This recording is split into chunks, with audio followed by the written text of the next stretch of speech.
La Sicilia si piazza al terzo posto in Italia come regione in cui le donne hanno più figli che altrove, ma precipita in fondo alla classifica quando si tratta di offrire servizi alle mamme, dal lavoro agli asili nido. È questa la fotografia dell'8ª edizione del rapporto Le Equilibriste, la maternità in Italia 2023 di Save the Children, diffuso a pochi giorni dalla festa della mamma. L'indice delle madri per regione elaborato dall'Istat per Save the Children si basa su 7 ambiti diversi: demografia, lavoro, servizi, salute, rappresentanza, violenza, soddisfazione soggettiva, e fissa a 100 il valore di riferimento per una condizione socio-economica più favorevole per le donne.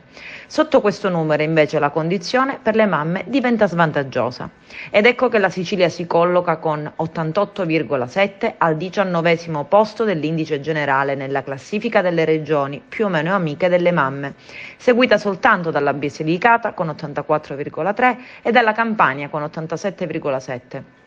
Lontanissima dalla provincia autonoma di Bolzano, che con 118,8 per esempio è addirittura molto al di sopra del termine di riferimento e si posiziona in vetta alla graduatoria. A guardare meglio i singoli ambiti su cui si basa il rapporto di Save the Children, la Sicilia è fra i primi posti soltanto per la dimensione della demografia, ossia per il numero medio di figli per donna, 112,8.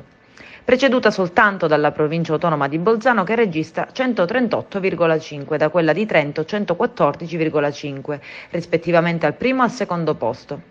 Per il resto la fotografia è quella di un'emergenza, a cominciare dal mondo del lavoro, dove l'isola è l'ultima con soltanto 81.